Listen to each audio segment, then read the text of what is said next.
Muy buenos días. Me presento, mi nombre es Luis Eduardo Naranjo Corredor, yo soy el coordinador del Departamento Jurídico, coordinador de nuestro diplomado en actualización laboral 2018-2019. Es para el Centro Jurídico Internacional realmente un placer poder contar con la asistencia de cada uno de ustedes en representación de sus compañías, teniendo en cuenta que realmente en materia laboral, como ustedes lo han podido evidenciar, diariamente surgen cierto tipo de obligaciones y de modificaciones a lo que nosotros tenemos establecidos en nuestras compañías. Lo relacionado con la ley de la familia, que es un tema nuevo para las compañías, ley 1857 del año pasado.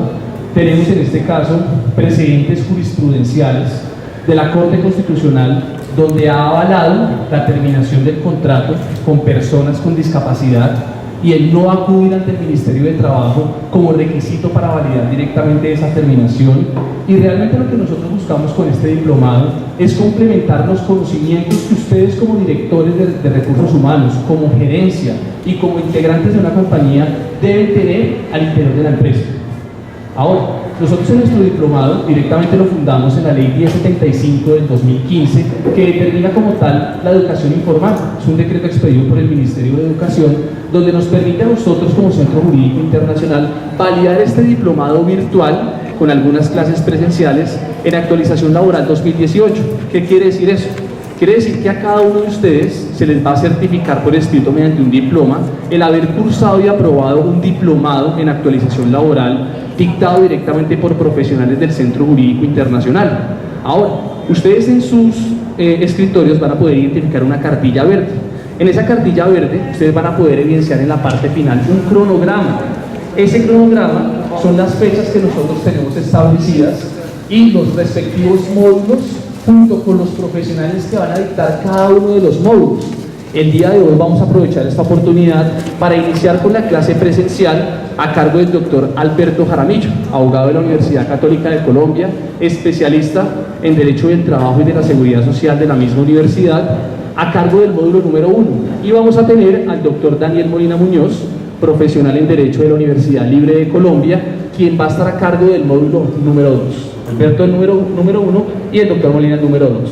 Ustedes van a poder identificar en la parte final de sus respectivas carpetas todos los módulos, los profesionales que van a estar a cargo de los módulos y las fechas de realización como tal. ¿Qué quiere decir esto? Quiere decir que dentro del cronograma vamos a tener algunas clases presenciales. Si mal no recuerdo, la primera clase presencial del 2019 es el sábado 9 de marzo. Posteriormente vamos a tener otra clase presencial el 11 de mayo y la clausura. Las clases que se encuentran identificadas, no en color verde, son clases virtuales que nosotros vamos a llevar a cabo mediante un aplicativo que tenemos los días viernes. Estas clases van a tener una duración de aproximadamente 1 hora, en el cual ustedes van a poder interactuar con cada uno de los profesionales. El profesional va a dictar su respectiva clase y nosotros a esa aplicación vamos a subir todo el material correspondiente, como lo son lecturas, talleres y el respectivo examen como tal. Es indispensable que para la aprobación de este diplomado cuenten como tal con la asistencia a las respectivas clases presenciales. Ahora, es indiscutible que pueda surgir un caso de fuerza mayor que no les permita a ustedes asistir, una calamidad doméstica, y para eso sería importante que nos notifiquen si llegado el caso no pueden asistir a una de las clases presenciales ya programadas, ¿correcto? Ahora, con el doctor Alberto Jaramillo vamos a identificar el día de hoy todo lo relacionado con los principios y generalidades del derecho laboral. Con el doctor Daniel Molina vamos a verificar todos los temas relacionados con la contratación. ¿Cuáles son directamente los riesgos que me genera a mí contratar a una persona? Y realmente lograr identificar como directores de recursos humanos cuál es el contrato más acorde para un funcionario. Si yo tengo un funcionario que va a durar aproximadamente 10 o 15 años o que tengo proyectado que dure en la empresa, ¿realmente me es positivo para mi empresa tener un contrato a término indefinido? Cuando de pronto la indemnización de ese contrato, dependiendo de los años, va a ser de pronto algún tipo de inconveniente económico para sus compañías. Lo que buscamos es eso, que ustedes logren identificar para cada cargo específico cuál es el contrato realmente que ustedes deben desarrollar. Ahora, vamos a tener un módulo que es de suma importancia para sus compañías, que es el módulo número 5 de licencias y permisos obligatorios. Creo que es un tema el más crítico para todas las compañías y es algo que nos ha sucedido a lo largo de la realización de este diplomado con nuestros afiliados. Ahora, ustedes pudieron identificar que hubo estuvieron unas personas inicialmente acá, porque tuvimos una muy buena afluencia de público para este diplomado. Tenemos aproximadamente inscritas 170 compañías a este diplomado, motivo por el cual nosotros debimos efectuar una división en dos grupos. El mismo grupo que estuvo en las horas de la mañana es el mismo tema que vamos a hablar nosotros el día de hoy. Sin embargo, en las clases presenciales ustedes van a poder intercambiar con esas empresas. En nuestro módulo nosotros tenemos la oportunidad de que ustedes puedan interactuar con el abogado, que le puedan consultar, que puedan generar algún tipo de inquietud frente a los temas que nosotros vamos dialogando. En la parte final de sus carpetas van a encontrar un taller de 50 preguntas. ¿Qué es lo que nosotros realmente buscamos con ese taller? Ese taller no va a ser parte de la calificación del respectivo diplomado. Es un taller de nivelación de conocimientos. Nosotros como profesionales en el derecho necesitamos identificar cuáles son las falencias. ¿Me recuerdan de qué compañía nos acompañas? Colegio Colombiano de Psicólogos. Necesitamos identificar realmente cuáles son las falencias que tenemos en el Colegio Colombiano de Psicólogos para que nuestros funcionarios de pronto, al momento de la realización del módulo, con esta empresa verifiquemos ese tema más a fondo. Lo que buscamos con este taller es identificar eso, el nivel de conocimiento que ustedes tienen en materia laboral. Este diplomado es netamente en derecho laboral. Vamos a verificar temas de estabilidad laboral reforzadas, causales de terminación de contrato, un tema muy delicado para las empresas y es la fiscalización de la UGPP. Vamos a verificar también ese tema, cómo actúa la UGPP ante las empresas, cómo debemos manejar esos pagos no constitutivos de salario, sobre el 40% del salario del trabajador o sobre el 40% del salario total de vengado. Eso es lo que vamos directamente nosotros a verificar en este diplomado. Van a encontrar una hoja de respuestas. Esa hoja de respuestas ustedes se la van a llevar junto con su taller y necesitamos de su colaboración para que ese taller no lo envíen antes del día lunes a mediodía. Nos lo van a enviar escaneado. Nuestro funcionario John Mayorga les va a identificar del Departamento de Desarrollos a qué correo electrónico deben enviar la realización del taller. Como les digo, no hace parte de la calificación. Lo que buscamos es identificar una nivelación de los conocimientos por parte de ustedes y realmente en qué tenemos que ahondar. Nuevamente repito, en mi calidad de coordinador del Departamento Jurídico y coordinador de este diplomado, es de gran satisfacción contar con la asistencia de ustedes. Les agradezco mucho. Los dejo con el doctor Alberto Jaramillo. Feliz día.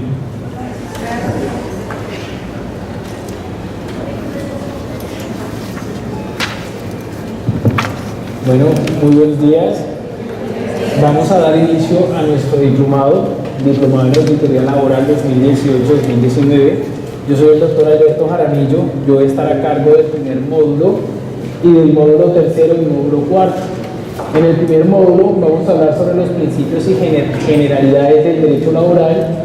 En nuestro tercer módulo vamos a hablar frente al tema de la jornada de trabajo. Recordemos que a partir del año pasado de la ley 1846 del 2017 se modificó la jornada ordinaria y la jornada nocturna. En el módulo cuarto vamos a hablar frente al tema de la gestión salarial e incentivos, todo lo concerniente a lo que es salario, qué constituye salario, qué son los factores salariales, cómo se pueden pactar los pagos no constitutivos de salario, frente al tema de las prestaciones sociales, cesantías, intereses, primas de servicios y demás conceptos y emolumentos que se entienden como factor salarial. En este primer módulo que vamos a dar, principios del derecho laboral, conceptos básicos, teoría del contrato, realidad, trabajo con familias. ¿Por qué nos vamos a enfocar un poco al tema del trabajo con familias? Acá en Centro Jurídico Internacional hay muchas empresas que se encuentran afiliadas, que son empresas familiares que han creado familias y queremos hacer un poco énfasis para que se tengan en cuenta este tipo de vinculaciones al momento de que se esté trabajando con los propios familiares. Vamos a verificar el tema de la reclamación por parte de los trabajadores, qué mecanismos pueden ellos utilizar para realizar una reclamación con el fin de buscar el reconocimiento de algunos derechos. Y por último, vamos a tocar el tema de la conciencia de los jueces en los fallos judiciales. Cuando nos referimos a la conciencia de los jueces en los fallos judiciales, es con el fin de verificar y evidenciar cómo realizan los jueces al momento de emitir un fallo, qué conceptos y qué argumentos toman al momento de tomar una decisión, ya que estos deben ser de manera objetiva y no de manera subjetiva. Iniciando con los principios del derecho laboral. ¿Qué son principios del derecho? Son unas normas que ordenan que se realiza algo en la mayor medida posible en relación con las posibilidades jurídicas y prácticas. Los principios son, por consiguiente, mandatos de optimización. Cuando nos referimos que son mandatos, recordemos que Colombia, al ser un Estado social de derecho, siempre va a prevalecer el tema de los principios y los derechos fundamentales que tiene establecido directamente en nuestra Constitución Política de Colombia. Desde ahí se parte al momento de los jueces cuando analizan los casos específicos en las acciones de tutelas, cuando se estén vulnerando derechos, se enfocan única y exclusivamente si se vulnera o no un derecho fundamental o un principio que está estableciendo directamente nuestra legislación. Partiendo de ello, vamos a verificar cuáles son esos principios. Estos principios tienen un mandamiento tanto constitucional, y un mandamiento, en este caso, legal. Su fundamento constitucional del principio de libertad del trabajo se encuentra estipulado en la Constitución Política en el artículo 17, 26 y artículo 84. Su fundamento legal se encuentra en el artículo 8 y 11 y se refiere a la posibilidad de los trabajadores de desempeñarse en la actividad laboral que hace libre albedrío escoja. Cuando la Constitución refiere que nosotros como ciudadanos o empresas podemos escoger dónde nos queremos desempeñar laboralmente. Al decir esto de desarrollarnos laboralmente, podemos colocar un ejemplo de un trabajador estamos a colocar el ejemplo que este trabajador es directamente un ingeniero industrial, pero tiene amplios conocimientos en los temas de ingeniería de sistemas. Él tiene gran experiencia, tiene mucho campo en este tema, presenta a una empresa, aunque no tenga el perfil de ingeniería del sistema, pero cumple con los requisitos establecidos por la compañía y la compañía en este caso acepta que desempeñe esas funciones como tal por la gran experiencia que tiene este trabajador, pues él es libre en escoger dónde se quiera vincular laboralmente. Principio de obligatoriedad del trabajo. Fundamento constitucional en el artículo 25 y fundamento legal en el artículo 7 del Código Sustantivo del Trabajo. Cuando nos dice obligatoriedad del trabajo se refiere que el trabajo es socialmente obligatorio, es decir, que ese es un derecho del trabajo, un principio en el cual es fundamental en que todos los ciudadanos debemos estar y debemos tener directamente un contrato, en este caso el derecho al trabajo como tal, porque eso busca proteger directamente al colombiano. Cuando hablamos y partiendo de la obligatoriedad, ya nos encontramos con el tema del principio de protección del trabajo. Su fundamento constitucional, artículo 25, 53, 54, 86, 215, 334 y 336, y su fundamento legal en el Código Sustantivo en el artículo 9. Cuando nos habla que es la garantía ofrecida por el Estado a fin de salvaguardar el derecho del trabajo. Cuando hablamos de protección del trabajo, quiere decir que el Estado siempre busca proteger ese derecho, ya que a través de estos derechos del trabajo los mecanismos de los ciudadanos pueden en este caso subsistir, ya que a través de una relación de trabajo pueden cubrir directamente sus necesidades económicas y familiares para poder responder con sus obligaciones, y siempre se va a enfocar directamente y relacionándolo en un eventual proceso o relacionándolo en una eventual acción de tutela, siempre se va a garantizar esa protección de ese derecho del trabajo. Principio de igualdad de derechos. Fundamento constitucional, artículo 13, 25, 43 y 54, y su fundamento legal en el Código Sustantivo del Trabajo, artículo 10, 143, Ley 361 de 1997 y Ley 982 del 2005. Cuando hablamos de este principio de igualdad de derechos, es que al momento de acá en Colombia establece que todas las personas nacen libres iguales ante la ley. Por ende, en materia laboral, todos los trabajadores deben ser tratados con las mismas normas y las mismas garantías. ¿Qué se refiere el Estado con esto? Que no importa en este caso el cargo que tiene el trabajador. Si yo soy un trabajador y yo tengo como cargo, soy el gerente comercial de una compañía y otra persona tiene el cargo, en este caso es el operario o es la parte de producción, no quiere decir que si yo tengo un cargo más alto o yo tengo un cargo más bajo, entonces vamos a ser tratados de distinta manera y él va a tener unas mejores garantías que el otro trabajador. No estamos hablando de la diferencia salarial porque ya ese es otro tema, pero me refiero en este caso de que si es de gerencia de gerente, yo lo voy a tratar mejor, y él por ser de producción, entonces yo no lo voy a tratar de la misma manera. Ese es el énfasis que habla también frente al tema del principio de igualdad de derechos. Cuando hablamos también de igualdad de derechos, también tocamos el tema, lo referente al tema también del foro de maternidad. con el problema de maternidad, recordemos que no únicamente aplica a las mujeres que se encuentran en un vínculo laboral, sino que también se encuentren bajo un contrato de aprendizaje o bajo un contrato de prestación de servicios, ya que lo que busca con este principio es que, si bien es cierto no son relaciones laborales, busca proteger ese principio de igualdad de derechos para que todas las personas sean tratadas de la misma manera. Principio de la primacía de la realidad, fundamento constitucional en el artículo 53, fundamento legal en el Código Sustantivo del Trabajo, artículo 23 y 127. ¿Qué nos dice este principio de primacía de la realidad? Y este es un gran principio, o uno de los principales principios que utilizan los jueces cuando se fallan, cuando se demanda que se declare un contrato de trabajo porque estaban vinculados mediante un contrato de prestación de servicios. ¿Qué nos indica este principio? Siempre va a primar la realidad a lo que nosotros hayamos tratado directamente en una forma o mediante un documento. Un ejemplo, nosotros vinculamos a una persona de un contrato de prestación de servicios y nosotros somos una empresa, y en esta empresa nosotros relacionamos, somos una empresa productora de productos de madera, todo lo concerniente a productos de madera como tal. Y yo vinculo directamente a una persona por prestación de servicios única y exclusivamente para la venta del objeto social que yo estoy desempeñando. La Corte Constitucional ha indicado que yo no puedo vincular a una persona mediante un contrato de prestación de servicios para que desempeñe mi objeto social. Se entiende que con el objeto social que va a desempeñar es netamente una relación laboral. Si yo hago este tipo de actuación del contrato de prestación de servicios y lo haya pactado directamente en un contrato de prestación de servicios de manera escrita, se hayan pactado los aportes al sistema de seguridad social y lo esté pagando el contratista, pero si llegara en este caso a terminar esa relación comercial o civil y en este caso llegar a demandar y se levanta una instancia con el fin de reclamar todas esas prestaciones sociales, esos aportes al sistema de seguridad social, solicitando que no era un contrato de prestación de servicios, sino que era efectivamente un contrato de realidad. Aparte de que se cumplan los elementos de un contrato de trabajo, el juez va a verificar el objeto que está desempeñando esta persona y si está desempeñando un objeto principal en el cual se estaba, en este caso, ejerciendo su función.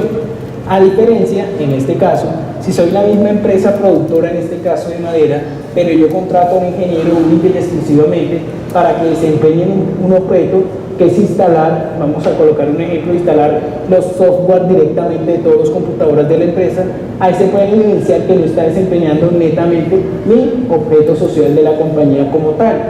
Pero el hecho que no esté desempeñando mi objeto social de la compañía y yo como empresa comienzo a exigirle horario, comienzo a hacerle subordinación, ahí inmediatamente se me está configurando también un contrato realidad y ahí también podría en este caso demandar por establecerse que se declara un contrato realidad. No quiere decir entonces que si es un objeto social, entonces sí lo puedo vincular con un contrato de prestación de servicios.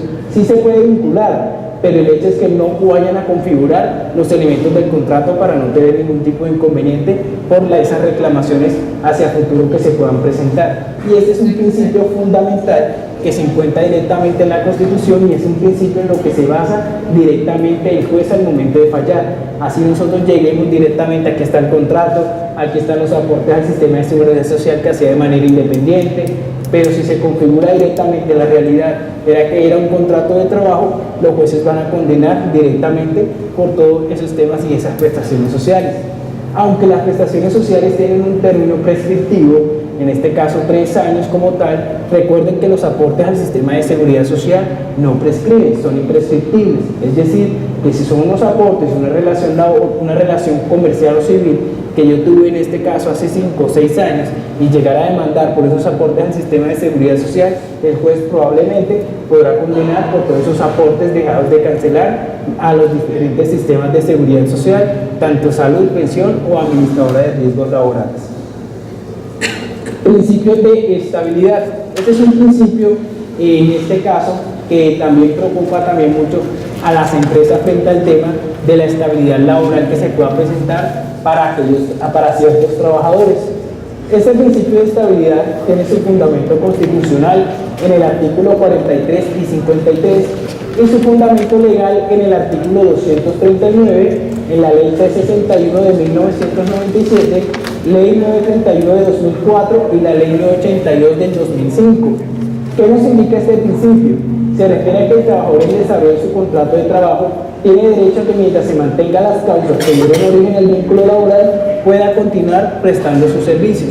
Cuando hablamos de estabilidad, es una estabilidad laboral que a pesar de que el empleador no estar de acuerdo con ese vínculo y no querer laborar directamente con esa persona que se encuentra amparado bajo una estabilidad como tal, está obligada directamente a permanecer ese vínculo laboral. ¿Por qué? Porque es que al momento del principio de estabilidad laboral, esto al ser fundamental en nuestra Constitución y llegado en caso de presentarse una eventual acción de tutela o reclamación, se mira efectivamente si se vulnera o no este tipo de principio, que es el principio de estabilidad. ¿Qué trabajadores pueden gozar de esa estabilidad laboral? Tenemos en el primer caso las mujeres que se encuentren bajo el fuero de maternidad, que se encuentren en estado de embarazo. ¿Esa estabilidad por cuánto tiempo es o qué término tiene esa estabilidad? En este caso sería por todo el periodo de gestación, licencia de maternidad y el periodo de lactancia hasta que cumplan los 6 meses de vida, en este caso el menor.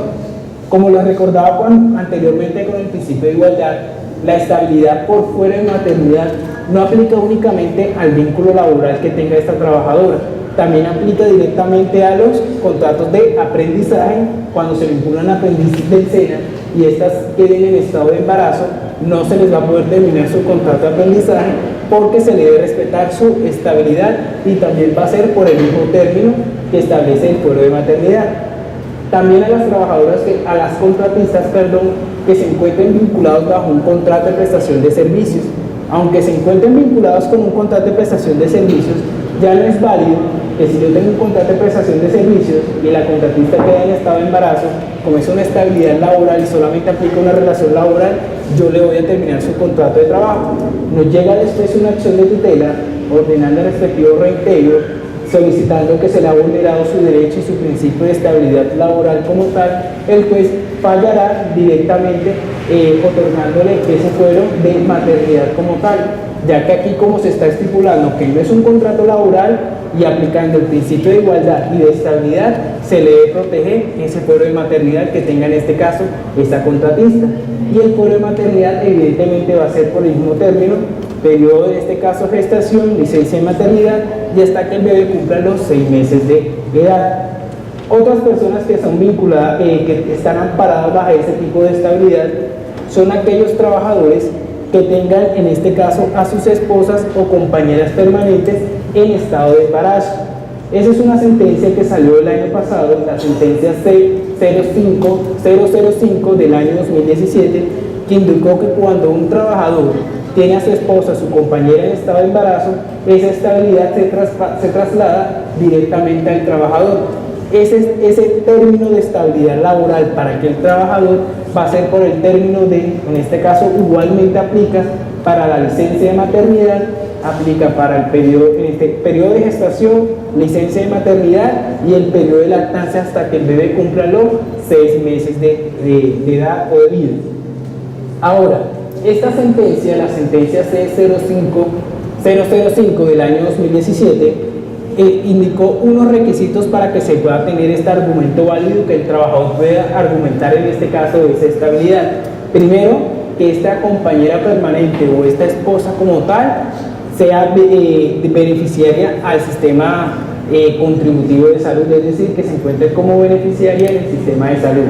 Segundo, que esta persona o esta mujer o esta esposa o compañera permanente dependa económicamente del trabajador. Si nosotros como empresa realizamos una terminación del contrato de trabajo a este trabajador que tiene una estabilidad y previamente les había notificado a ustedes como empleadores y ustedes realizan la terminación del contrato, ya sea con justa causa o ya sea sin justa causa, y este trabajador llegara a reclamar una presunta estabilidad ante un juez constitucional mediante una acción de tutela, el juez directamente va a ordenar el respectivo reintegro. ¿Por qué va a ordenar el reintegro? Basándose en ese fundamento ya por jurisprudencia, mediante esa sentencia que ampara esa estabilidad para esos trabajadores como tal. Y adicionalmente de ordenar el respectivo reintegro, les ordenarán directamente cancelar la sanción que nos habla la ley 361 de 1997, que son los 180 días de salario como indemnización por no cumplir con el requisito de solicitar la respectiva del Ministerio de Trabajo para que avalara directamente esta terminación del contrato de trabajo. Pero ¿qué pasaría en este caso si yo soy una empresa y el trabajador nunca me notificó del estado de embarazo de su esposa o de su compañera permanente?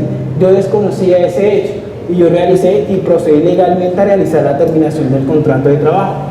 Una vez que se realizó la terminación del contrato de trabajo, o su empresa nos llega una acción de tutela del trabajador argumentando y aportando todas las pruebas de que su esposa o compañera se encontraba en estado de embarazo y que cumple con los requisitos establecidos en la sentencia C05 del año 2017. En este caso, el juez lo que va a valorar primero si el empleador tenía o no conocimiento. Si evidencia que no tenía conocimiento como tal, va a ordenar el reintegro, pero no va a ordenar al pago de la sanción de los 180 días de salario. Recordemos que lo que busca un juez de tutela al momento de reintegrar en este caso a un trabajador que se encuentra parado bajo una estabilidad es única y exclusivamente, en este caso de fuera de maternidad, es para proteger a ese menor que está por nacer y que tiene en este caso esa constitucionalidad de protección a este menor. No es porque quiera proteger directamente a la mujer, si esta mujer no desempeña bien sus funciones y todo lo demás, ya se tendría que cumplir con otros requisitos para poder avalar esta terminación del contrato de trabajo. Ahora, ese foro de maternidad y lo que estamos comentando nos abarca lo que es el principio de estabilidad. ¿Qué otros trabajadores o qué otras personas se encuentran amparados bajo una estabilidad laboral cuando han sido previamente calificadas y esta calificación directamente sea superior al 15%, gozan de una especial protección de estabilidad laboral reforzada? Aquellas personas también que se encuentren bajo algún tratamiento médico o bajo algunas terapias como tal, también van a gozar de esa estabilidad laboral y únicamente sería válido esa terminación del contrato de trabajo para solicitar ante el inspector de trabajo cuando única y exclusivamente yo vaya a terminar el contrato de trabajo por la afectación de salud que tiene este trabajador. Porque ha pronunciado directamente la Corte Suprema de Justicia, Sala Laboral, ha indicado que ya no es necesario solicitar la autorización ante el inspector de trabajo cuando una persona se encuentra amparada bajo la estabilidad laboral, cuando se configure directamente una justa causa, pero esta no sea a consecuencia del estado de salud que tiene el trabajador. Un ejemplo, nosotros tenemos un trabajador que es previamente calificado, tiene una afectación de la rodilla, tiene recomendaciones que no puede subir en este caso cierto determinado de peso. Si yo lo tenía directamente en producción, que tenía que hacer directamente las pesas, se le hizo directamente una reubicación laboral y se encuentra ahora directamente haciendo la parte de tesorería. Verificando en la parte de tesorería de este trabajador, se evidencia que hurtó unos dineros, se hace el debido proceso disciplinario, él acepta esa condición de que efectivamente hurtó esos dineros y se configuró la justa causa, respetamos el derecho al debido proceso y contradicción, cumpliendo con lo que nos establece la sentencia C593 del 2014, realizamos la terminación del contrato de trabajo. En este caso no se necesitaría directamente la autorización ante el inspector de trabajo porque la terminación del contrato se está configurando con una justa causa que está realizando este trabajador y no a consecuencia directamente por la afección que tiene el trabajador. ¿Cuándo se necesitaría la autorización ante el ministerio? Supongamos que tenemos un trabajador que fue previamente calificado y este desempeñaba la función directamente de conductor y al tener el cargo de conductor, él perdió la visión, pues lógicamente ya no va a poder directamente desempeñar esa función como tal. La empresa no tiene otro cargo para poder reubicarlo. En este caso, la terminación del contrato sí va a ser derivada de la afección de salud que tiene este trabajador y por ende sí se necesitaría directamente la autorización ante el Ministerio de Trabajo para que el inspector pueda avalar esa terminación del contrato. Nosotros como empleadores debemos cumplir directamente con ese procedimiento que nos estipula la legislación y lo que nos estipula la norma, que en este caso sería la ley 361 del año de 1997. Ya el hecho ya quedaría a disposición del inspector de trabajo en dar el aval si termina o no termina ese contrato de trabajo como tal. Este principio, un principio constitucional, siempre se va a mirar directamente si se vulnera o no ese derecho fundamental. Igualmente, recordemos, un juez de tutela, que son los jueces constitucionales, siempre van a verificar efectivamente, en este caso, si se vulnera o no un derecho fundamental. Mediante las acciones de tutela no se pueden solicitar con una acción ante el trabajador que inicia la acción, no puede solicitar pago de salarios, pago de prestaciones sociales, pago de aportes al sistema de seguridad social, porque ya eso es un tema que directamente es competencia de la jurisdicción ordinaria laboral. Es por ello, no sé si a algunos le ha pasado a ustedes como empleadores, que cuando inician una acción de tutela argumentando la estabilidad y se gane la tutela por parte del accionante que ordena directamente el reintegro, pero dentro de ese fallo de tutela indica que lo concerniente a los salarios dejados de percibir, a la reliquidación de prestaciones sociales como tal, debe ser reclamados directamente ante la jurisdicción ordinaria laboral, porque es la competente directamente para dirimir ese conflicto que se presentó de esos salarios dejados de percibir y prestaciones sociales. ¿Tú tenías una pregunta? Sí, quería saber si aplica también cuando están en proceso de calificación. Si mencionabas cuando ya hay una calificación. Pero claro, en este caso, si estamos con un trabajador que está incapacitado, ya superó los 180 días de incapacidad, pasó al fondo de pensiones. Recordemos que cuando cumplen los 180 días de incapacidad, pasa directamente al fondo de pensiones y el fondo de pensiones puede postergar la incapacidad hasta 360 días cuando el concepto es favorable. Si el concepto es desfavorable, lo que hacen ellos previamente ordenar la previa calificación de ese trabajador. En este caso, la primera calificación lo va a realizar el respectivo fondo. Vamos a hacer un ejemplo que este fondo realiza la calificación de ese trabajador y el trabajador fue calificado por el 15%. El trabajador no está de acuerdo y allegan las razones de inconformidad con esa calificación que le dio y le pasa directamente ante la Junta Regional. En ese momento él todavía se encuentra en una estabilidad porque no se le ha definido directamente cuál es su grado de invalidez de esa calificación. Cuando ya salga la instancia última, en este caso ante la Junta Nacional de Calificación, si califica superior al 50%, ahí automáticamente va a tener derecho a suspensión de invalidez. Pero si es inferior al 50, pero mayor al 15, va a quedar con una estabilidad como tal y ahí sí no se le va a poder terminar el contrato de trabajo a menos que se llegara a configurar una justa causa como tal. Ahora, otro ejemplo. La Corte también ha pronunciado que una simple incapacidad no activa una estabilidad laboral reforzada y eso es lo que muchos trabajadores piensan, que si yo me incapacito 2 días o 1 día o 3 días, ya yo gozo de una estabilidad laboral reforzada. La Corte ha indicado la estabilidad se evidencia efectivamente cuando un trabajador se encuentra en un grado de indefensión como tal. Y muchos trabajadores a veces lo que utilizan, y vámonos al ejemplo de los contratos a término fijo. Se nos vence el contrato a término fijo el 30 de diciembre y yo el 30 de noviembre pasé la carta de no renovación del contrato diciendo que con la antelación de 30 días su contrato de trabajo se dará por terminado a partir del 30 de diciembre, el cual en día se liquidará y pagará todos sus derechos laborales. Damos al caso que llega el 30 de diciembre, 2 días antes del 30 de diciembre, 28 de diciembre, oh sorpresa, el trabajador se incapacitó 2 días. Entonces, como ya me incapacitaron, entonces ya no me van a poder terminar el contrato de trabajo. El hecho de que se incapacite 1 día o 2 días, eso no le va a generar una estabilidad como tal. Al contrario, en caso de terminar el contrato y el trabajador llegara a demandar diciendo que estaba incapacitado cuando terminaba el contrato, la defensa de nosotros va a ser es que este trabajador se le preavisó con 30 días de anticipación y justo al momento de realizar la terminación del contrato se incapacita. Ahí lo que se puede evidenciar efectivamente es una mala fe por parte del trabajador por no querer que se realizara la terminación del contrato de trabajo. Y es por eso que la Corte ha sido muy rígida frente al tema de la estabilidad. Otro temita que se me estaba escapando con la estabilidad también son para aquellos trabajadores que se encuentren bajo algunos tratamientos médicos o que se encuentren con unas terapias médicas. En el ejemplo que el trabajador se encontraba incapacitado 180 días, tuvo concepto favorable, lo calificaron con el 5% en este caso de pérdida de capacidad laboral, pero a pesar de que lo hayan calificado con una pérdida inferior al 15%, pero este trabajador como tal tenga unas recomendaciones y unas terapias médicas y su tratamiento siga activo, ya sea ante la ARL o sea directamente ante el fondo de pensiones, todavía va a gozar de una estabilidad porque el caso todavía continúa en curso.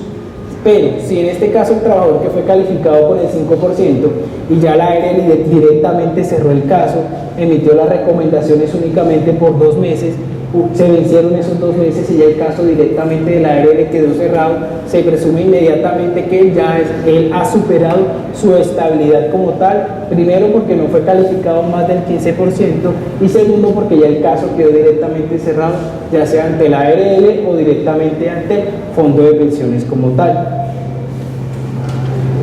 Principio de favorabilidad.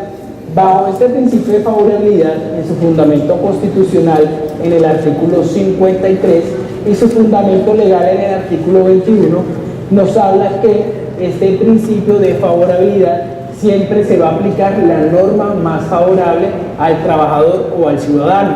¿Cuándo se aplica mucho este principio de favorabilidad? En los casos cuando los trabajadores llegan a reclamar, en este caso, sus pensiones de vejez. Recordemos que la ley 100 de 1993 tenía anteriormente unos requisitos diferentes para acceder a la pensión de vejez. Antes se pensionaban las mujeres con 55, los hombres con 60 y únicamente con 1000 semanas de cotización. A partir de la ley 797 del 2003 se modificó la edad pensional, en este caso para mujeres 57 y para los hombres 52 y 1300 semanas cotizadas.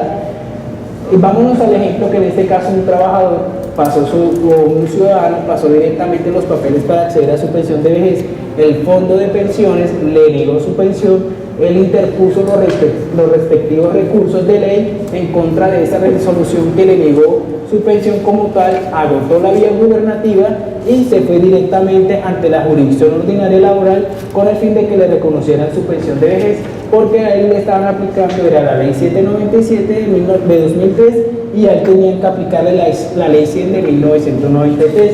Durante el estudio de ese proceso como tal, si el juez llega a lograr que cumplía con los requisitos y que tenía derecho a esa pensión, le va a aplicar directamente la norma más favorable para ese caso en particular. Y es un ejemplo más o menos que les estoy colocando para evidenciar cómo se aplica este principio en materia laboral.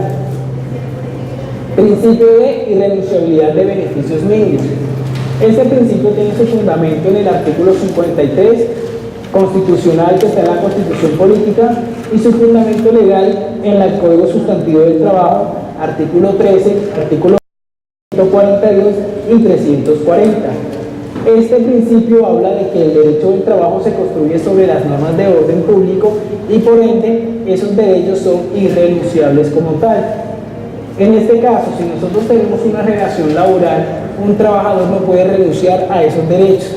Un ejemplo, el trabajador no va a poder renunciar, no me paguen mis cesantías o no me paguen mi prima de servicios, no me paguen los intereses a las cesantías, ya que esos son derechos irrenunciables, son derechos que previamente el Código Sustantivo del Trabajo establece en una relación laboral. Este principio de irrenunciabilidad se relaciona con el principio de reconocimiento de derechos y garantías mínimas. Cuando nosotros estamos vinculados mediante una relación laboral, yo como trabajador voy a tener unos derechos mínimos que voy a tener durante ese contrato de trabajo. ¿Qué quiere decir esto? Si estoy vinculado en un contrato de trabajo, tengo que tener como mínimo todas mis afiliaciones al sistema de seguridad social, que mi empleador me cumpla con esos pagos de aportes al sistema de seguridad social, pago de salarios, que cumpla con todos los pagos de prestaciones sociales, que me reconozca mis periodos vacacionales, me consigne directamente las fechas establecidas frente al tema de las cesantías, me pague directamente los intereses de las cesantías en las fechas establecidas como tal, porque son derechos que yo tengo directamente cuando estoy vinculado mediante una relación laboral que me tiene que reconocer directamente el empleador. Frente a este principio de reconocimiento y derechos y garantías mínimas que van de la mano con el principio de irrenunciabilidad como tal, aunque un trabajador pacte, así sea por escrito, y diga que yo renuncio a esos derechos, yo no quiero que me paguen las cesantías o yo no quiero que me paguen mi liquidación de prestaciones sociales, yo me voy así, no me las paguen, y así lo deje por escrito y después va y llega ante una demanda ante el juez que es que no me pagaron prestaciones sociales y nosotros vamos, es que aquí él dejó acá una hoja y dijo que él no quería que le pagaran sus prestaciones. Esos derechos son irrenunciables porque ya están por mandato legal y por mandato constitucional. Frente al tema de los conceptos básicos del derecho laboral, vamos a tocar algunos conceptos que igual de todas maneras ya ustedes tienen conocimiento, pero es importante que lo veamos acá frente al tema del contrato de trabajo. Recordemos que en una relación laboral, el trabajador siempre va a ser una persona natural. En cambio, cuando es un empleador, puede ser una persona natural o una persona jurídica. Es ilógico que celebremos un contrato o una relación laboral frente a dos personas jurídicas como tal. Ahora, para que se pueda configurar el contrato de trabajo, en este caso, primero, que se necesite la actividad personal del trabajador, es decir, realizada por sí mismo. Segundo, la continuada subordinación o dependencia del trabajador respecto del empleador. Y tercero, un salario como retribución del servicio. Esto tiene un fundamento y se encuentra establecido en el artículo 23 del Código Sustantivo del Trabajo. En el salario, es la suma de dinero que recibe el trabajador de su empleador de forma periódica por un tiempo determinado o por el tiempo directamente del trabajo. Recordemos que el salario no es únicamente lo que el trabajador se pacte, lo que nosotros pactemos en el contrato. Si en el contrato le estipulo, su salario va a ser de 1.500.000, pero él tiene el cargo de asesor comercial y él realiza unas ventas y le venga ahí unas comisiones, pero las comisiones no se las vamos a tener como salariales. Aquí en este caso la empresa estaría actuando no conforme a la ley porque las comisiones se deben reconocer directamente como salario. Igualmente aplica si es un trabajador que realiza horas extras o tiene recargos nocturnos en la jornada nocturna que labore, o que esporádicamente, ocasionalmente o habitualmente esté desarrollando actividades los días domingos. Esos conceptos van a ser salariales y por ende se van a tener en cuenta como salario y van a tenerse en cuenta tanto aportes al sistema de seguridad social como directamente a la liquidación de prestaciones sociales. Tengo una pregunta. La compañía es una distribuidora y nosotros manejamos ciertos proveedores. Estos proveedores, pues manejamos el 90% de la compañía es comercial y pues estos proveedores cancelan esas bonificaciones. Como tal la empresa no maneja esa plata, ¿ahí cómo se manejaría? Y esas bonificaciones el proveedor, ¿por qué concepto los paga? Digamos, ellos a veces entregan tarjetas. Un ejemplo, yo soy trabajador directamente de la empresa de ustedes y ustedes tienen un proveedor que les suministra, ¿qué producto les suministra? Digamos, por ejemplo, nosotros tenemos convenios con Johnson & Johnson, Masterfood, con Red. Y Johnson & Johnson es la persona que le entrega la bonificación directamente a ese trabajador. Por medio de una tarjeta. Por medio de una tarjeta. Ahí no habría ningún tipo de inconveniente porque el que está entregando esa bonificación es un tercero directamente que es su proveedor como tal. ¿Sí? Ya cuando hablamos de una bonificación como tal, que lo van a entregar ustedes como tal, ahí sí se debe verificar efectivamente que si lo van a otorgar como un pago no constitutivo de salario, se debe cumplir que no supere el 40% del total de la remuneración del trabajador para que se pueda estipular como pago no constitutivo de salario y que sea frente a los conceptos que netamente lo estipula el Código Sustantivo del Trabajo en el artículo 128. Pero en este caso no habría inconveniente porque ustedes no lo están pagando directamente, lo está pagando directamente aquí, sería el proveedor como tal de ustedes. Si incurriéramos en que en cierta ocasión nosotros canceláramos eso y después ellos nos cancelan ese dinero, ¿nos veríamos como obligados a cancelar algo o no? Digamos, ¿cómo así? Que no entreguen la tarjeta, sino que nosotros seamos el intermediario para pagar, pero después ellos... No, porque si son intermediarios, entonces estaría presumiendo ahí, partimos de la teoría de la realidad frente a las formas, como si ustedes estuvieran pagando directamente. Si el proveedor va a seguir reconociéndole, ustedes no reciben nada del proveedor para ustedes entregárselo a sus trabajadores, sino que el proveedor directamente se le entregue directamente a los trabajadores de ustedes como tal. ¿Listo? Gracias. Ahora, frente al tema de la jornada de trabajo. En la jornada de trabajo hablamos sobre el tiempo del cual el empleador está a disposición del empleador para prestar su trabajo. En la jornada de trabajo recordemos que la legislación laboral, que vamos a profundizar más en el módulo tercero, que vamos a hablar única y exclusivamente de la jornada de trabajo, eso entra el tema que la jornada máxima laboral son de 48 horas semanales a falta de estipulación por parte del empleador. Pero si yo como empleador laboro únicamente de lunes a viernes y de lunes a viernes me dan 45 horas y yo lo estipulé así directamente en el reglamento interno de trabajo, quiere decir que su jornada máxima de trabajo va a ser las 45 horas y no las 48. Entonces no podemos interpretar en una empresa como yo laboro de lunes a viernes y son 45 horas, pero la ley me dice que son 48, entonces yo cada sábado excepcionalmente le voy a decir que vengan a trabajar 3 horas para que se puedan completar las 48 horas. No, si yo estipulo que son 45 horas, esa jornada máxima, esa es su jornada máxima, y si se elabora un sábado, esas 3 horas ya se tomarían se tomarían con horas extras como tal y se tendrían que pagar con los respectivos recargos que ordena la ley. Teoría del contrato realidad, este va amarrado directamente con el principio de la primacidad de la realidad frente a las formas. Este tiene un fundamento en el artículo 24 del Código Sustantivo del Trabajo. ¿Qué nos dice el Código Sustantivo del Trabajo en este artículo? Nos dice que se presume que toda relación de trabajo personal está regida por un contrato de trabajo. Es decir, si yo estoy prestando un servicio, estoy prestando una actividad personal, se presume que yo estoy mediante un contrato de trabajo. Es por eso, y el error que cometen muchas empresas es que a veces pactan los contratos de manera verbal. Cuando son contratos de manera verbal, se entiende que son contratos de trabajo a término indefinido. Yo no puedo pactar un contrato verbal a término fijo o un contrato verbal de obra-labor. Yo no puedo decir, ¿me recuerdas tu nombre? Stephanie, yo no lo puedo hacer Stephanie, voy a hacer en este caso a vincular a una persona porque necesito que sea la coordinadora de la parte comercial, su salario va a ser establecido en este caso de 3 millones de pesos, usted va a tener un cargo de dirección, manejo y confianza como tal, y su contrato va a ser a término fijo y se le vence ahorita el próximo diciembre, el 31 de diciembre. Listo, lo pactamos así de esa manera, es decir, que quedó de manera verbal. En este caso aquí, ese contrato a término fijo no existe porque lo pacté de manera verbal y va a ser a término indefinido. Ahora, pacté de manera verbal que era un cargo de dirección, manejo y confianza, es decir, que tampoco sería válido porque el contrato, cuando yo estipulo un cargo de dirección, manejo y confianza, debe constar por escrito en el contrato de trabajo.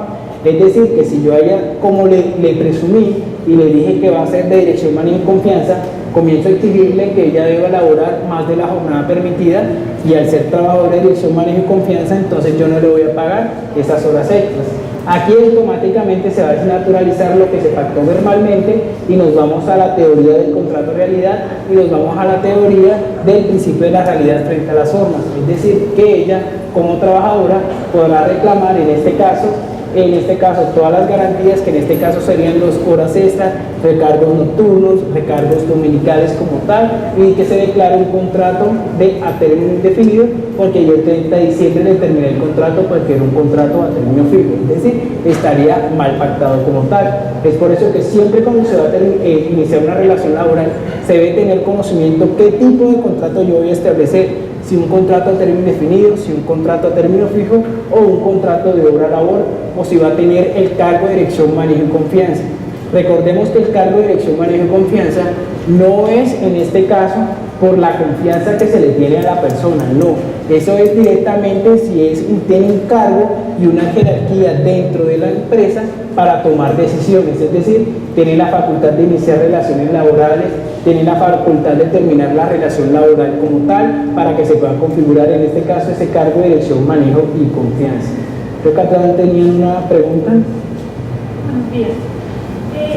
Tengo una pregunta. El horario de la empresa es de 8 a 6. En el reglamento y con los contratos está establecido que es de lunes a viernes de 8 a 6 y los sábados a mediodía para cubrir las 3 horas de las 48 horas, de 9 a 12. Sí. Pero resulta que el gerente tomó la decisión de decir no, de ahora en adelante vamos a trabajar solo de lunes a viernes, los sábados no venimos, pero eso fue verbal. En el reglamento y en el contrato dice que está de lunes a sábado.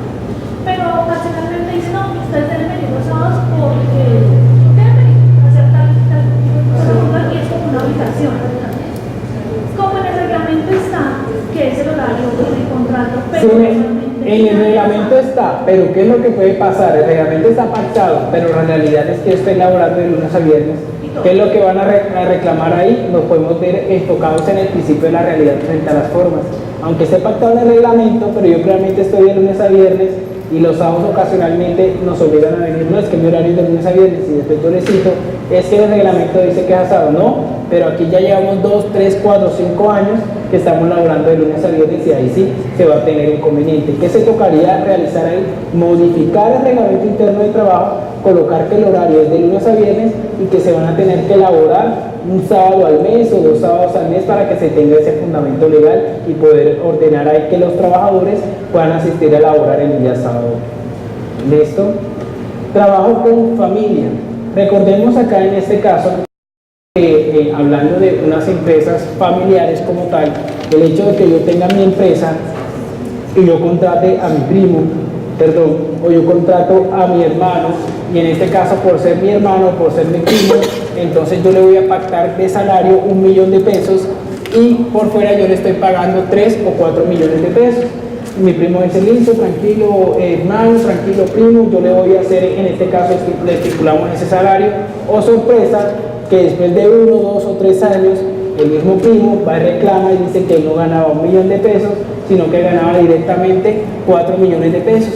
Y después llega a demandar a la compañía, llega a demandar a la empresa, solicitando todos esos derechos laborales que se dejaron cancelar con el valor realmente que él devengaba como tal, y ahí sí nosotros nos vamos a ver perjudicados como empresa de que yo como lo posible era que era mi primo o era mi hermano y me está haciendo este momento en calidad de demandar. Es decir, que cuando estemos laborando directamente con familiares, debemos olvidarnos que son familia. Frente a una relación laboral estamos enfocados que es empleador y trabajador, que si yo hago un error o algo, él podría iniciar cualquier tipo de reclamación o cualquier tipo de demanda, y es por eso que debemos estar pendientes frente a ese tema. Frente al tema de la reclamación por parte de los trabajadores pueden reclamar sus derechos mediante 2 instancias, en este caso mediante 2 entidades, pero el primero de ellos es una reclamación administrativa, pero esa reclamación administrativa se lleva directamente ante el Ministerio de Trabajo, que es directamente conocida por un inspector de trabajo. El inspector de trabajo únicamente tiene la facultad de conciliar, no tiene la facultad en este caso de condenar o reconocer derechos. Es decir, si llegamos a una conciliación, a una audiencia de conciliación, y yo le terminé el contrato de trabajo con justa causa a un trabajador, pero él considera que eso no era justa causa, sino que era sin justa causa, y va a reclamar una indemnización como tal, el inspector la única facultad tiene es si se va a conciliar o no se va a conciliar, para que quede en manos de la jurisdicción ordinaria laboral la decisión si se tiene o no ese derecho. Un inspector de trabajo nunca puede decir, usted como empleador se equivocó, usted como empleador tiene que pagarle, no, porque no tiene esa facultad. Ahora, el hecho que el inspector de trabajo no tenga esa facultad no quiere decir que si a mí me llega una citación a una audiencia de conciliación del Ministerio del Trabajo, yo no voy a asistir, porque el inspector y la entidad encargada, que es el Ministerio del Trabajo, el hecho de que ustedes no asistan a esa audiencia, tiene facultad de sancionar e imponer multas por no asistir a esa audiencia de conciliación. Ahora, ¿cuáles son los únicos que pueden en este caso condenar por esos derechos que consideran reclamar los trabajadores? Son los jueces laborales, y únicamente son mediante un proceso que se llama un proceso ordinario laboral. Los procesos ordinarios laborales están divididos de acuerdo a la cuantía de la demanda como tal. El primero de ellos es un proceso ordinario laboral de única instancia y el segundo un proceso ordinario laboral de primera instancia. ¿Cuál es la diferencia de los jueces laborales? Recuerden que los jueces laborales tienen la facultad de condenar extra y ultra petita, a diferencia de los jueces civiles, a diferencia de los jueces administrativos. Cuando hablamos que tienen la facultad de condenar extra y ultra petita, nos referimos a que puede condenar más de lo pedido. Si en las pretensiones de la demanda el demandante únicamente estaba solicitando el pago de 10 millones de pesos, pero dentro del proceso el juez logra probar que no eran 10, sino que eran 20, va a condenar directamente a los 20 millones de pesos y no se estaría extralimitando, estaría facultado para poder condenar, porque así se lo faculta directamente la legislación. La diferencia de esos 2 procesos en el proceso ordinario laboral de única instancia es cuando las pretensiones de la demanda sean inferiores a 20 salarios mínimos legales mensuales vigentes. En este caso, ¿cuál es la diferencia con los principios de única instancia? Que estos principios no tienen, en este caso, la interposición de recursos de ley. Es decir, si nosotros nos vamos a un proceso laboral y este proceso laboral es de única instancia y a mí el juez me llega a condenar y yo no estoy de acuerdo con la decisión, yo como, en este caso, como demandado, yo no puedo interponer los recursos. Ya la decisión de única instancia queda directamente en firme, a diferencia de cuando las pretensiones sean negadas directamente en un proceso de única instancia. Si en un proceso de única instancia se gana el demandado, es decir, le niegan todas las pretensiones al demandante, el juez laboral está en la obligación de remitir ese proceso al superior jerárquico, pero lo remite como un grado de consulta. No es un recurso, solamente es un grado de consulta para que pueda verificar efectivamente la segunda instancia si el fallo fue o no conforme a derecho. A diferencia del proceso ordinario laboral de primera instancia, que en este caso sí tiene la interposición de los recursos de ley, así me nieguen las pretensiones o en este caso el fallo sea en contra del demandado, se puede interponer el respectivo recurso de apelación para que el superior jerárquico pueda en este caso revisarlo. En las conciencias del juez en los fallos judiciales, cuando un juez va a tomar una decisión en este caso y al momento de fallar lo debe hacer de manera, en este caso de manera, y lo debe que hacer conforme a la ley y no lo debe hacer de manera subjetiva. Lo deberá tener en cuenta la equidad, la costumbre, la jurisprudencia y la doctrina. Cuando hablamos de la doctrina, un juez al momento siempre se debe guiar por la doctrina probable. Cuando un juez se refiere a la doctrina probable, quiere decir que va a tomar como referencia aquellos casos o la jurisprudencia para poder tomarlo directamente al momento de fallarlo. O sea, casos que sean similares al caso que va a fallar directamente para tomar una decisión. Cuando se alejen de esa doctrina probable, el juez debe tomar y debe hacerlo de manera clara y razonadamente con fundamentos jurídicos, porque se está apartando de esa doctrina probable para tomar esa decisión como tal. Ya con esta decisión como tal, si un juez lo hace de manera subjetiva, ya estaría incurriendo en una vía de hecho, es decir, no estaría fallando conforme a la ley y no estaría fallando de manera objetiva. Ya cuando en el caso de que un juez llega a fallar de manera de aplicando la vía de hecho porque se alejó directamente de la objetividad y de la equidad y la costumbre, en caso de que el fallo sea en contra de nosotros como demandados, ya se podrá iniciar otras acciones, en este caso acciones de tutelas por vía de hecho, porque se alejó directamente de la doctrina probable y cuando se alejó no fundamentó jurídicamente por qué se estaba alejando directamente de esa doctrina probable como tal. Para continuar ya nosotros ya en nuestra próxima clase los voy a dejar directamente ya con el doctor Daniel Molina para el segundo módulo. La próxima clase la vamos a dar en el próximo viernes y ya los horarios establecidos se los van a enviar directamente por correo electrónico. ¿Listo? Si tienen alguna pregunta o inquietud, o ya para continuar directamente con el segundo módulo. El trabajo y el horario laboral. Por ejemplo, en la empresa hay diferentes tipos de horarios. O sea, hay gente que trabaja horario de oficina, hay otros que están por turno. Pues eso, un ejemplo, si ustedes tienen el reglamento implementado, un ejemplo, la parte operativa tiene el horario de lunes a sábado y la parte administrativa tiene de lunes a viernes. Si soy parte administrativa, yo me voy a guiar directamente por el horario de la parte administrativa.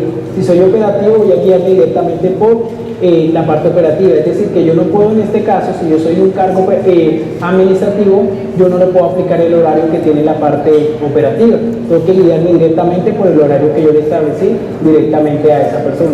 O si son horarios por turno, los que tengan horario por turno, única y exclusivamente yo le voy a aplicar ese horario de trabajo. ¿Listo? Sí, claro, debe quedar establecido en el reglamento la diferencia de esa jornada de trabajo. ¿Listo? Muchas gracias, los voy a dejar directamente con el doctor Daniel.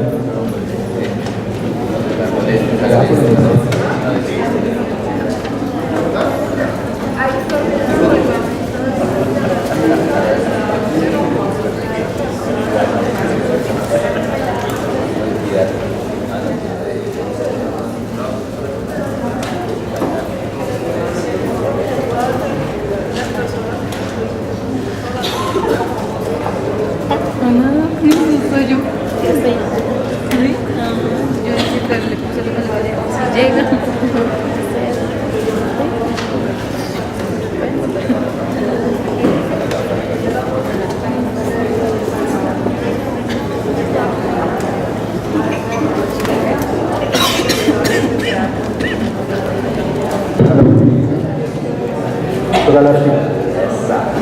¿Así? Listo. 5 minutitos para que tomen algo y continuamos.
Buenos días.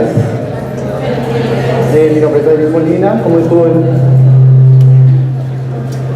la intervención del doctor Alberto Mario? ¿Qué tal les pareció? ¿Bien? Listo. A mí me asignaron como tal el módulo de contrato laboral y la forma de contratación laboral. ¿Listo?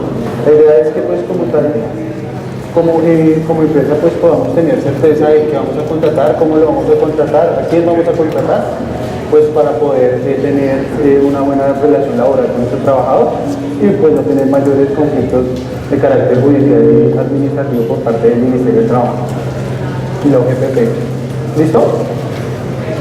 Vamos a ver como tal en el módulo de contrato laboral y de forma de contratación laboral qué es un contrato a partir de las nociones generales del derecho, qué obligaciones se desprenden de los contratos, o unos ejemplos de los contratos en materia civil y comercial para poder después adentrarnos dentro del contrato laboral, que es lo que nos atañe. También haremos como referencia muy mínima al contrato de prestación de servicios, porque pues la idea es que tengamos certezas del contrato laboral, ¿listo? Aunque pues también surgen situaciones similares en otros contratos.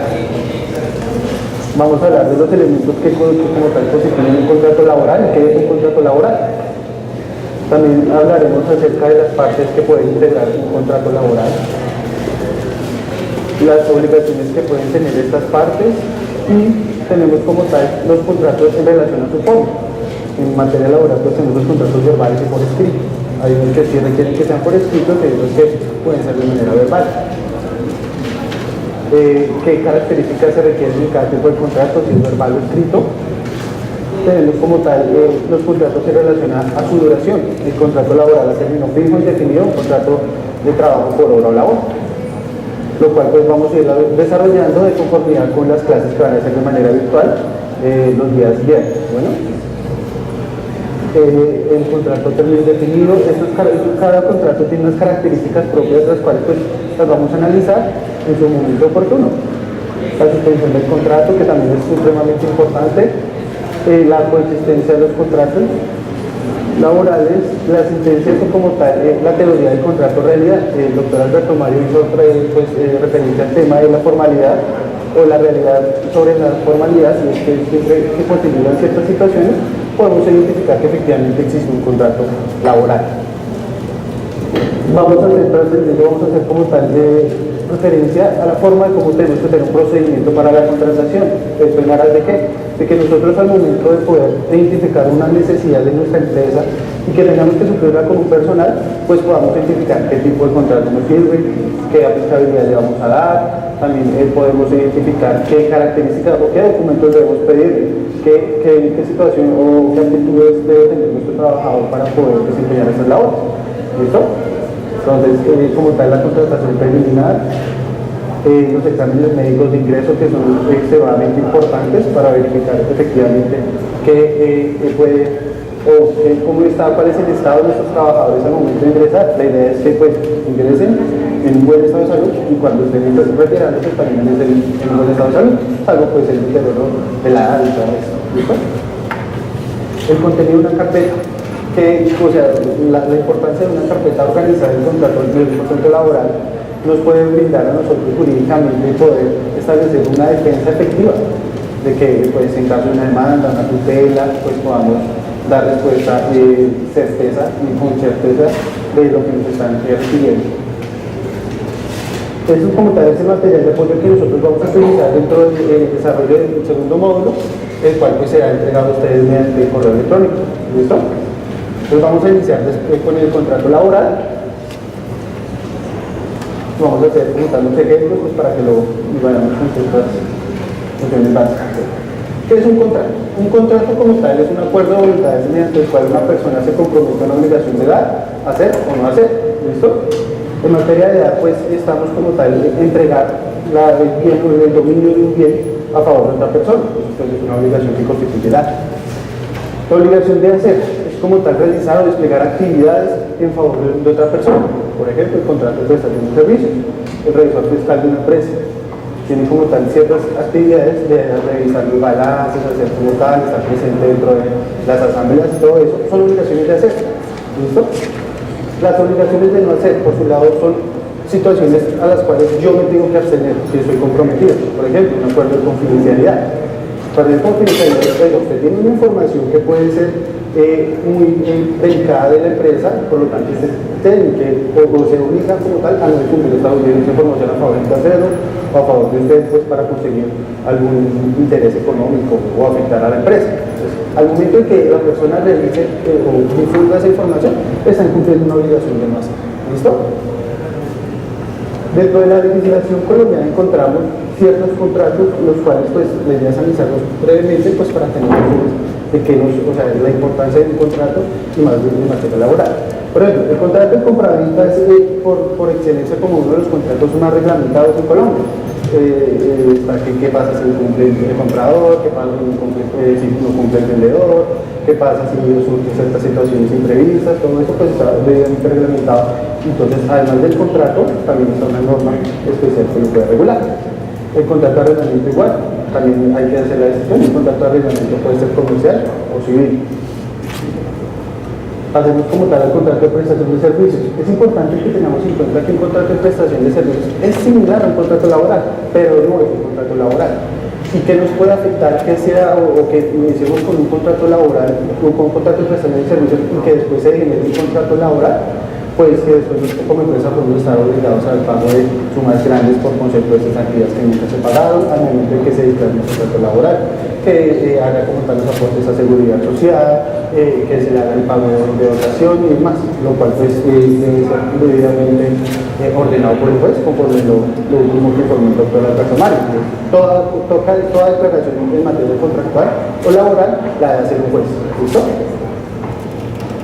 Estas son como tal las situaciones de contrato de prestación de servicios. No puede haber subordinación, es lo más importante.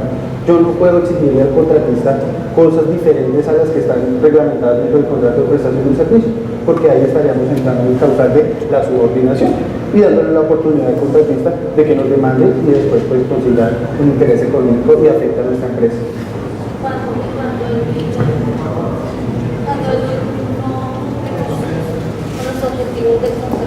Listo, en ese caso nosotros tenemos dos posibilidades. Primero, todo contrato que tiene la condición de resolutoria tácita.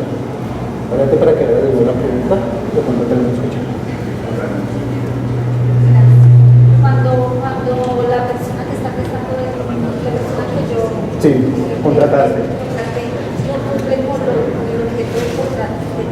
Ok, listo. En este caso nosotros tenemos dos posibilidades. Si el contrato todavía está vigente y el contratista puede como tal cumplir con su obligación, podemos requerirlo. Mediante un documento formal, solicito cumpla con la obligación contenida en nuestro contrato, so pena de la condición de resolutoria tácita. Y es que en materia contractual, ya sea laboral o civil, hay una condición resolutoria. Y es, si yo no cumplo con mis obligaciones, doy la oportunidad de que el contrato se termine. ¿Y cuál consecuencia nociva puede tener eso? La aplicación de una cláusula penal. ¿Listo? O que se les ejecute mediante un proceso civil a un juez que pague como tal las indemnizaciones que debe lograr por el cumplimiento de sus obligaciones. ¿Listo? No hay pago en salarios, acá lo que estamos es pagando honorario. ¿Listo? Nosotros como tal no hacemos restricción de seguridad social, salvo la reglamentación que va a salir, donde nosotros vamos a tener que hacer la retención para hacer la protección de seguridad social. Hasta el momento no es aplicable. La remuneración se hace mediante la modalidad de horarios, las partes se denominan contratante y contratista. Es decir, yo nunca voy a poder decirle trabajador, decirle usted laboró. Tenemos que utilizar un lenguaje adecuado a un contrato de prestación de servicios para que después, por ejemplo, mediante un certificado, que tal persona prestó el servicio de contabilidad a la empresa durante tal y tal fecha, no estamos diciendo que laboró, simplemente que prestó el servicio, pero conforme al contrato de prestación de servicios. Situaciones diferentes, por ejemplo, cuando en un certificado decimos tal persona mediante el contrato de prestación de servicios laboró. Entonces ahí nos estamos prácticamente clavando el cuchillo en un simple certificado. También como tal los acuerdos de seguridad, como les decía, en este momento estamos que el contratista es el que haga hacer los acuerdos de seguridad social, pero pues estamos queremos que salga la efectividad de la norma, donde los contratantes van a realizar la retención para el certificado correspondiente. Esperamos para que te pasen el micrófono.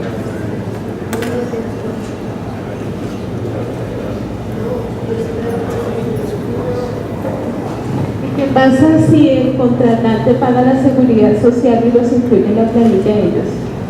Estamos dando lugar a que se declare el contrato de realidad.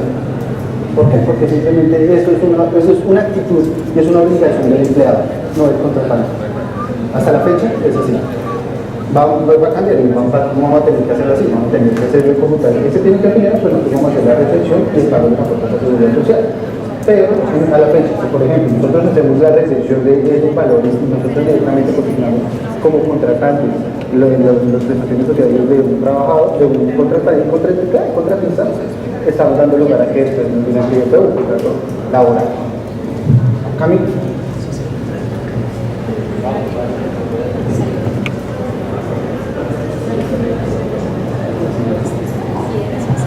Era que terminar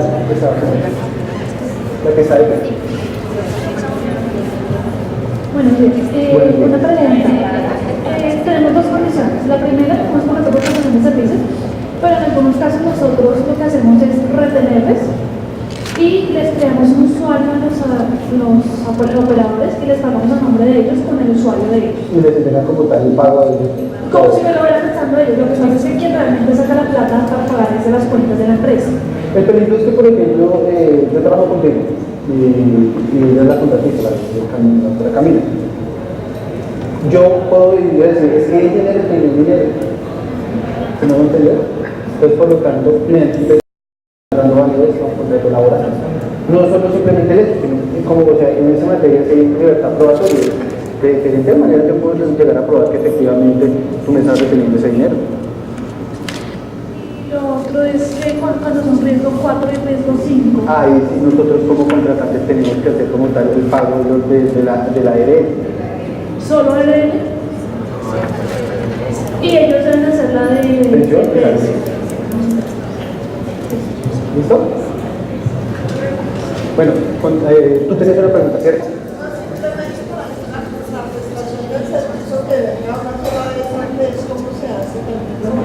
Pues como tal, eso lo podemos pactar. Oiga, usted debe que estar presente en las instalaciones del contratante el día lunes. Es totalmente válido. Hay situaciones o hay prestaciones de servicios que requieren la presencia de una persona. ¿No entender? Por ejemplo, yo como abogado, mediante un contrato de prestación de servicios, me encargo de la defensa de un caso tuyo. Requiere mi presencia, por ejemplo, en el momento de que tengo que estar en el despacho para poder realizar las diligencias. ¿No entiendes? Hay como tales situaciones. La obligación principal es una situación, la obligación principal, por ejemplo, en ese caso es hacer la defensa, pero para hacer la defensa yo necesito estar presente. ¿No entiendes? Tenemos que establecer o idear cómo es la manera más oportuna para poder pactar en esa presencia de la persona que presta un servicio en la instalación o en un lugar determinado. Claro que sí. O sea, hay prestaciones de servicios que pueden hacer de manera virtual o a distancia. Yo simplemente entrego un informe. Y ya, es totalmente válido. Pero necesariamente nosotros que solicitamos a la persona que paga las prestaciones. Siempre que una persona debe más de un salario mínimo, tiene que hacer aporte de seguridad social, sea contrato laboral, bueno, siempre el contrato laboral va a llegar más de un salario mínimo, pero si es un contrato de prestación de servicios, si debe más de un salario, en materia tributaria debemos hacer como tal la retención, o él tiene que hacer el pago de la seguridad social, y nosotros como contratantes tenemos la obligación de verificar que ese pago se haya realizado. ¿Listo? Salud y pensión. El riesgo 3 y el riesgo 4 y 5. ¿Listo? Si es riesgo 1 y 3, tiene que ser el bajo. ¿Listo? Ya entonces nos vamos metiendo como tal en el contrato laboral. Entonces, como tal, en el contrato laboral tenemos como definición que es un acuerdo de voluntades mediante el cual una persona se obliga a una prestación personal de un servicio bajo una subordinación y a favor de él pues tendrá como un salario. ¿Listo? De esa definición que podemos identificar los elementos: la prestación de servicio personal, la subordinación y el salario. Tenemos que tener en cuenta que el contrato laboral tiene ciertas características, como tal que es un contrato bilateral, es decir, hay dos partes siempre, está el empleado y el trabajador. Siempre un contrato unilateral no se puede suscribir, sería como tal actuar de manera independiente. Entonces, el contrato laboral es bilateral. También tiene la característica que es inscrito persona, y es que se contrata en razón a las partes. Ustedes, por ejemplo, yo me contrato con su merced, y usted me contrata como abogado bajo un contrato laboral por mi conocimiento, por mi aptitud, por todas las características que soy yo. De tal manera que, por ejemplo, puedo decir, es que yo tengo un hermano igualito que yo. Entonces, si quiere que él venga a trabajar por mí, no se puede, porque como tal el que está obligado soy yo, única y exclusivamente. ¿Listo? De igual forma, en materia, por ejemplo, del empleado, sí puede haber un tema de la sustitución patronal, el cual pues genera como tal una solidaridad entre los dos empleados de su momento. ¿Listo? Eso respecto de la característica de la prestación de servicio y que a su vez es un contrato en materia de procedimiento personal.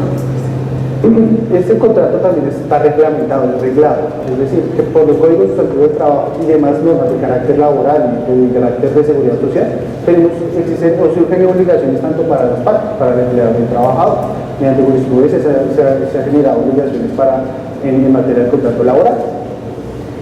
También tenemos que tener en cuenta que es un contrato nominado, y es que pues dentro de la legislación se encuentra pues reglamentado y se encuentra instituido el contrato laboral. Bueno, la subordinación es como tal la piedra fundamental de un contrato laboral. En otras palabras, para nosotros celebramos un contrato laboral, yo como empleado estoy comprando el tiempo de una persona. usted no tiene que trabajar a tal hora y tiene que hacer las actividades que de conformidad al cargo que yo le estoy determinando se van a desarrollar. ¿Listo? Entonces el trabajador en ese tiempo tiene que cumplir, por lo tanto entonces estamos comprando tiempo.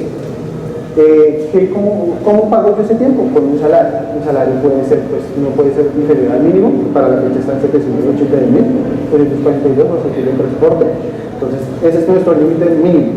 Ya de para arriba nosotros podemos suscribir contratos por cuantía, no hay límite, y ahí vamos a ver cuál es un salario integral, que pues se verá en su módulo correspondiente. Las partes dentro de un contrato laboral, como veníamos diciendo, ¿cuáles son las partes? El empleador y el trabajador. Entonces, en materia del empleador, tenemos que tener en cuenta que el empleador puede ser una persona natural o jurídica, cosa diferente que es el trabajador. El trabajador nunca puede ser una persona jurídica, porque no estaríamos hablando de un contrato laboral, podríamos estar hablando de un contrato de prestación de servicios, un contrato de outsourcing, un contrato totalmente diferente a un contrato en materia de código sustantivo del trabajo. Siempre el trabajador es persona natural y el empleado sí puede ser tanto persona natural como persona jurídica. Por ejemplo, yo contrato a una persona para que realice las labores de mi casa. Yo soy un empleado, soy una persona natural, pero yo tengo también una empresa que presta servicios jurídicos. Entonces yo contrato a una persona para que realice también asesoría legal. Entonces yo como empresa estoy suscribiendo un contrato laboral como persona jurídica y yo como persona natural estoy suscribiendo un contrato laboral. ¿Listo? Tenemos que tener en cuenta que el trabajador, la capacidad para suscribir, en principio, una persona que pueda suscribir un contrato laboral como trabajador tiene que ser mayor de edad, tiene que tener capacidad. ¿Listo? Sin embargo, hay situaciones en las cuales hay personas que quieren trabajar antes de cumplir la edad, los adolescentes. Para lo tanto, entonces, a partir de los 15 años se puede suscribir, pero ojo, debemos tener una autorización por parte del Ministerio del Trabajo y que esté solicitada por el empleado, por el representante o el acudiente del menor. Tiene que contar con este permiso, so pena de que el Ministerio del Trabajo inicie una investigación y pueden poner sanciones al empleado por no haber cumplido con esta autorización. ¿Listo? Si el menor tiene de 15 a 17 años, puede trabajar hasta 6 horas. De ahí para adelante, si tiene 17 a cumplir los 18, puede trabajar las 8 horas. Sin embargo, pues no es recomendable como tal suscribir contratos laborales con menores, porque pues hay muchas situaciones y hay normas especiales en materia de los menores que nos pueden perjudicar a nosotros como empleados. ¿Listo? Pero si tenemos una persona o un trabajador menor de edad que tenga más de 15 años, sí o sí debemos contar con la autorización del Ministerio del Trabajo. Si la persona tiene más de 18 años, pues se puede suscribir un contrato de manera directa, porque ya tiene capacidad legal para suscribir contratos. En materia de empleado, ¿quién puede suscribir un contrato si es una persona jurídica? Entonces, si es una persona jurídica, se entiende que las personas que pueden suscribir los contratos laborales para que estos tengan validez son como tal el representante legal, el gerente o las personas que tengan características de dirección, manejo de confianza, que estén dentro del rango administrativo de la empresa, que tengan capacidad y tengan conciencia de efectivamente qué es lo que están haciendo, porque pues no es solo pagar un salario, sino hacer los aportes de seguridad social, verificar que nuestro trabajador tenga los elementos suficientes para poder prestar la labor, todas las obligaciones que vienen en el contrato. Entonces, por ejemplo, yo no puedo pedir a la persona que presta los servicios de servicios generales a una empresa que suscriba contratos, porque la persona no va a tener el conocimiento y no tiene las facultades necesarias. ¿Listo? Entonces, como tal, el empleador también puede delegar a otra persona para que efectivamente suscriba el contrato mediante una intermediación, lo cual deberá siempre constar por escrito. Si no consta por escrito y efectivamente una persona contrata a un trabajador en favor de otra persona, podemos estar hablando de una solidaridad laboral. Por lo tanto, entonces las dos personas estarían obligadas a tanto las obligaciones del pago del salario, de la aporte de seguridad social, todo lo que pues, pueda caer en un contrato laboral. Tenemos ciertas obligaciones dentro del contrato laboral. ¿Listo? Tanto para el empleado como para el trabajador, y esta es la característica propia de la bilateralidad del contrato laboral, y es que tanto que se generan derechos para las partes como obligaciones. Por ejemplo, para el empleado, ¿qué derechos se le genera? Oiga, que le está prestando un servicio que puede como tal desarrollar las actividades de la empresa. Para el trabajador, ¿qué derechos se le puede generar? Pues su salario, que es necesario pues, para subsistir. Pero adicional a esto también se generan las obligaciones, que si lo vemos en materia contraria, son obligaciones. Por ejemplo, si el trabajador tiene derecho a su salario, el empleador tiene la obligación de pagar un salario. ¿No entender? Entonces, por eso hablamos de una bilateralidad en el contrato laboral. Oiga, si el empleador tiene derecho a una prestación personal del servicio, el trabajador tiene la obligación de prestar un servicio personalmente. ¿Listo? Estas obligaciones como tal las podemos tener o las podemos verificar dentro del contrato laboral, si está escrito, las podemos tener en cuenta dentro del contrato del reglamento interno de trabajo, mediante las políticas que efectivamente se hayan expedido internamente dentro de la compañía. También tenemos el mismo Código Sustantivo del Trabajo.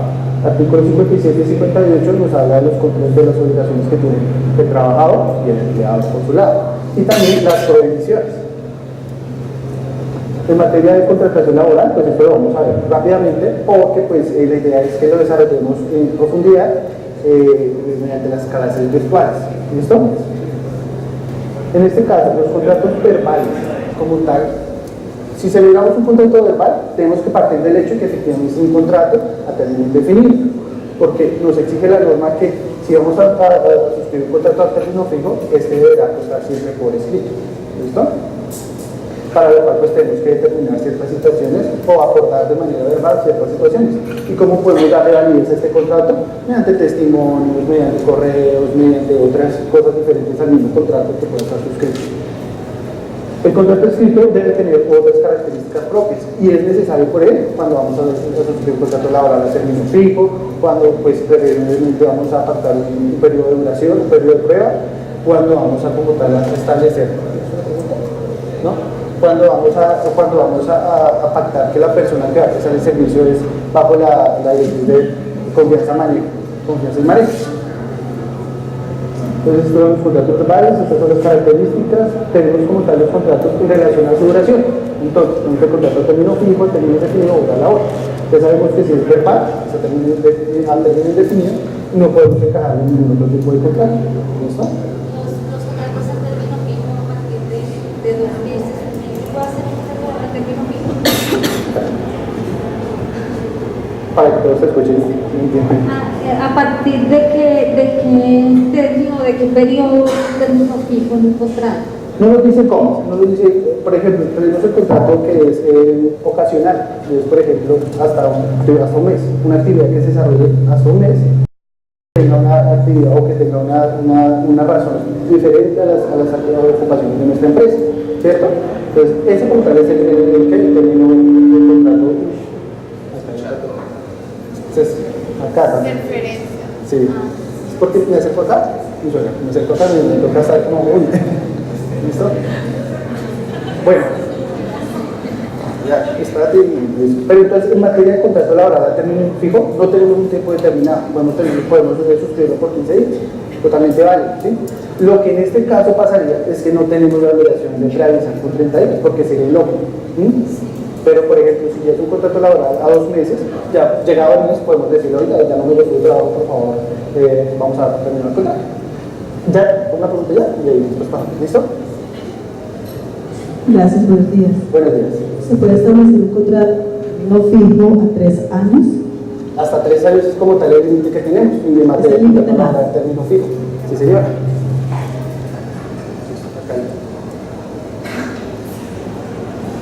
Además del tiempo, ¿cuál es la diferencia entre un contrato a término indefinido y un contrato a término fijo? No, porque es como tal, esta clasificación de los contratos es en relación al tiempo, ¿cómo me entender? Exacto, entonces no es otra diferencia, no que en un contrato por hora laboral no tengo que pagar seguridad social, no, en todos los contratos laborales tenemos que pagar lo mismo, sino que pues sí existen ciertas cosas, por ejemplo, el tema de características propias. Otra diferencia que sí es muy bueno que lo aclare es el tema del periodo de prueba. En materia del contrato laboral a término fijo, nosotros no podemos pactar un periodo de prueba superior a la quinta parte del tiempo total del contrato. Cambio diferente es un contrato laboral a término indefinido, en el cual podemos pactar hasta 2 meses de periodo de prueba. 2. Es como tal, tenemos que hacer un estimado de lo que pueda durar la obra para poder verificar cuánto puede ser la quinta parte de eso. Adicional a esto, pues nunca puede existir, o sea, existen 2 límites. El tema es que efectivamente nunca puede superar los 2 meses el periodo de prueba del contrato laboral. Espérame. Entonces la pregunta, Dime. le escuché la pregunta a la señora, pero ¿qué diferencia hay entre el obra o labor o el contrato fijo? Listo. Yo contrato chicos para las temporadas vacacionales como en mi empresa de recreación, Sí. Y contrato por obra o labor a los jóvenes que nos colaboran y que tienen un periodo de vacaciones ellos también. Puede que trabajen en colegios o trabajen en otros lugares. Entonces les hago por obra o labor, pero hacen lo mismo que hace el trabajador al término fijo. Listo, pues ahí podemos estar incurriendo en un error, porque si bien es cierto, cuando es un contrato laboral por obra o labor, estamos sujetados a una condición resolutoria. Tiene que haber una situación en particular que nos determine o nos dé el punto de partida para verificar que efectivamente se terminó. Por ejemplo, tu empresa siempre va a prestar servicios de entretenimiento, de creación, ¿cierto? Entonces, si lo contratamos por obra o labor, nunca se va a terminar esa obra. ¿Sí me hago entender? Por ejemplo, hay cosas diferentes, un contrato o una empresa constructora, donde efectivamente vamos a hacer el apartamento que queda al frente de Colsubsidio. Ahí podemos verificar que vamos a hacer un apartamento, no sabemos cuánto dura, pero cuando hagamos ese apartamento y se finalice, termina el contrato. ¿Se me va a entender? Esa es la condición propia o específica que necesitamos en un contrato por obra labor. En tu caso, por ejemplo, si tú sabes que las personas van a prestar un servicio durante el periodo de vacaciones, digamos son 3 meses, pues suscribamos el contrato por 3 meses.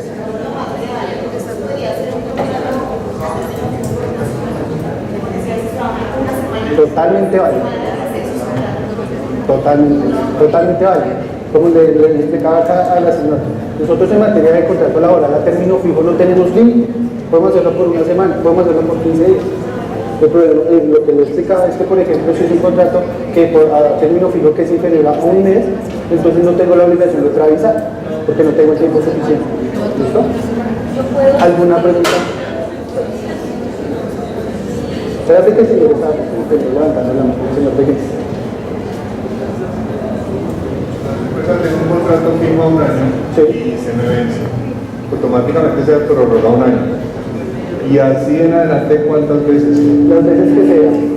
Como tal, con la prórroga de año a año es indefinida. Eso es muy diferente a que el contrato se vuelva indefinido. Es decir, se puede prorrogar ese contrato 1, 2, 3, 4, 5, 6, 100 veces el contrato año a año. Pero vamos a tener la misma fecha, por ejemplo, si es el 30 de agosto, siempre va a ser el 30 de agosto la fecha de corte de ese contrato. Y si no previsto, a más tardar el 30 de julio, se prorroga automáticamente. Y se prorrogará automáticamente. Nunca se va a ver indefinido.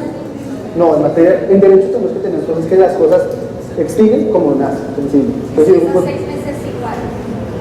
no, ahí es diferente. Por ejemplo, si el contrato laboral a término fijo se pactó por menos de un año, se podrá prorrogar hasta por 3 veces. Y ahí en adelante se prorroga por un año. Por un año, de manera indefinida hasta que las partes pues decidan dar por terminado el contrato. 30 días antes de que sea. 30 días siempre en materia laboral de contrato a término fijo. Por ejemplo, tengo un contrato a término fijo por 3 meses. Ese contrato yo como empleador lo tengo que terminar para iniciar uno indefinido, o le puedo hacer una prórroga al fijo para que se vuelva indefinido. Nunca se va a volver indefinido si las partes no lo acuerdan. ¿Sí me hago entender? Por ejemplo, tú dices, tengo un contrato laboral a término fijo de 3 meses, no preaviso, se prorrogó por 3 meses la primera vez. Se prorrogó. Un otro, si digamos, hace fijo para que sea indefinido, o lo tengo que terminar. No tienes que terminar. Y es más, si lo terminamos podría considerarse como un acto de mala fe del empleado, porque estaríamos desconociendo la antigüedad del trabajador.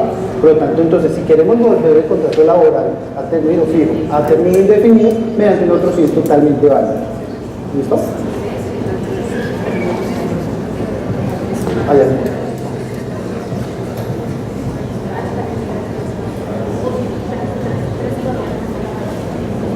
En el caso de que sea un contrato por obra o labor y lo vaya a convertir en indefinido, ahí sí debo terminar primero la obra y luego hacer uno por indefinido. Las dos cosas son totalmente válidas, pero ¿qué pasa? Lo que le comentaba aquí a la señorita, es que efectivamente, si lo damos por terminado, puede haber un tema de continuidad laboral, y adicional a esto que podemos estar demostrando un acto de mala fe, o a los ojos de un juez puede verse como un acto de mala fe, lo cual pues mediante otro sí, el mismo mecanismo, podemos pues convertirlo a término indefinido y ya no solo estaría sujeto a esa obra, sino que puedo, si tengo 10 obras en Bogotá, lo puedo estar moviendo en todo Bogotá.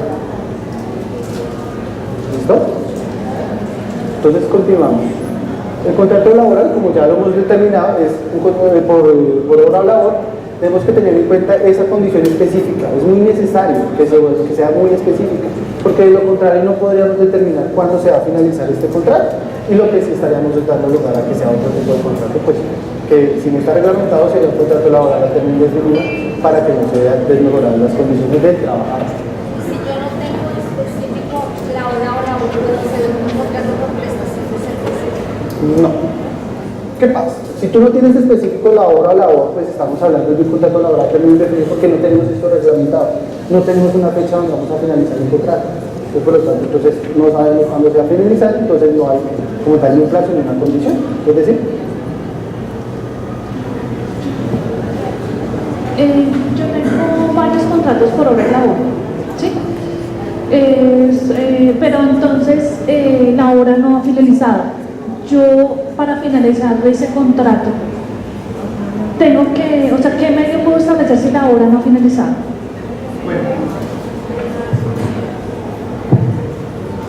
si como tal tenemos un contrato de hora o labor, el cual no ha finalizado, o la hora no ha finalizado y queremos dar por terminado el contrato, primero tenemos que contar con una justa causa si no queremos indemnizar, ¿listo? Pero si no tenemos una justa causa para indemnizar el contrato, para terminar el contrato, y como tal no tener que indemnizar al trabajador, lo que procedería es tener un aproximado cuánto puede durarnos esa obra para poder pagar como tal ese tiempo que falte porque se ejecute la obra, como la indemnización del trabajador. Y ese límite o como tal, esa indemnización no puede ser inferior a 15 días, es decir, por mínimo le puedo pagar 15 días de indemnización al trabajador en materia del contrato de labor. Es importante que tengamos en cuenta que este módulo lo vamos a desarrollar y estos tipos lo vamos a verificar de manera concreta mediante otras clases. Entonces, pues, damos por terminado como tal el módulo, el cual pues la idea es seguirlo desarrollando y pues seguir absolviendo dudas como las de ahorita mediante la aplicación que vamos a manejar. ¿Listo? ¿Qué es importante? Claro. ¿Qué es importante? Perfecto. ¿Qué es importante tener en cuenta? Y que es lo que nosotros realmente buscamos ya para finalizar la clase del día de hoy, es identificar de manera correcta qué tipo de contrato efectivamente es aplicable para la persona que va a ejecutar un cargo. Los contratos de obra o labor, complementando lo que dice el doctor Daniel Molina, la Corte Suprema de Justicia ha establecido que este tipo de contrato específicamente son manejados en el área de la construcción, donde sabemos como tal que la actividad va a tener una finalización. Los contratos de obra o labor realmente están desarrollados en su fundamento legal para los contratos de obra. ¿Qué es lo que sucede? Que realmente suscribir un contrato de obra o labor al interior de una empresa, cuando se va a ejecutar una actividad que no sabemos cuándo va a culminar, es un riesgo muy grande para sus empresas. ¿Por qué? Porque la terminación sin justa causa de ese contrato de obra o labor va a llevar a que nosotros como empleadores efectuemos el pago de los salarios faltantes para que termine esa obra. Entonces, si no tenemos definida la condición resolutoria o cuándo va a terminar ese contrato, es cuando vienen las demandas ordinarias laborales de cuántos salarios me faltaban a mí para terminar esa obra que me quisieron a mí estipular. Entonces, realmente nosotros siempre recomendamos, dentro del servicio que tienen ustedes nos dicen, necesito que me envíen acá a la empresa 3Net un contrato de obra o labor. Y la idea es realmente identificar cuál es la característica de la persona que va a ejecutar esa actividad, a ver si le es aplicable ese contrato de obra o labor. La señora Virginia hace relación a un contrato de prestación de servicios, y hay que tener en cuenta que ese contrato de prestación de servicios es un contrato de carácter civil, regido por el artículo 1602 del Código Civil, y no conlleva las mismas prerrogativas y derechos que sí tiene un contrato de trabajo. ¿Qué quiere decir esto? Yo en calidad de empleador no estoy en la facultad de efectuar las cotizaciones a salud y pensión y riesgos laborales. Pero acá hay una observación, a riesgos laborales de pronto sí lo tengo que hacer, si el riesgo es 4 o 5, pero no hay un reconocimiento de esas prestaciones sociales como lo son las primas, las cesantías, los intereses de cesantía, las vacaciones, porque es una relación de carácter civil. ¿Cuál es el error de pronto de muchas compañías? Que utilizamos ese contrato de prestación de servicios para el asistente contable, y ese asistente contable va a estar 8 horas en la empresa y va a estar bajo una subordinación. Y volvemos al punto que hablaba el doctor Alberto Jaramillo, volvemos al tema del contrato realidad. la primacía de la realidad sobre las formas. Y después un juez me dice, no, esa vinculación que usted utilizó mediante ese contrato de prestación de servicios fue errada, porque esa persona estaba bajo una actividad cumpliendo con los presupuestos de un contrato de trabajo. Prestación personal de servicio, remuneración directa, cumplimiento de horarios y prestación personal de servicio. Donde nos van a demandar a nosotros como compañía para el pago y reconocimiento de salarios, de prestaciones sociales. Nuestra recomendación siempre es identificar cuál es la actividad o característica que tiene ese trabajador y nosotros como sus asesores legales blindarlos jurídicamente de qué tipo de contrato manejar. Si yo voy a vincular a una persona que no va a estar más de un año o no va a estar más de 6 meses, pues utilicemos un contrato a término fijo, pero seamos muy juiciosos y manejemos en un Excel las fechas de inicio, las fechas de finalización y cuándo tengo yo que notificarle a ese trabajador que su contrato no se va a prorrogar, porque pasa ese inconveniente. Manejamos muchos contratos a término fijo, pero no tenemos un Excel, no tenemos realmente un registro de que a Pepito Pérez o a Fabio Rey su contrato se va a vencer el 30 de diciembre. Entonces, si no quiero seguir trabajando con él, tengo que antes del 30 de noviembre mediar una comunicación por escrito. Realmente la recomendación por parte de nosotros y que vamos a ahondar con todos los profesionales en este diplomado es eso: los cuidados y las prevenciones que ustedes deben tener en materia laboral al momento de la contratación, al momento de qué tipo de contrato utilizar. Ahora, recientemente ustedes saben, no sé si actualmente dentro de las empresas que están acá tengamos una empresa de vigilancia. Hay una nueva reglamentación para la jornada de trabajo de los vigilantes.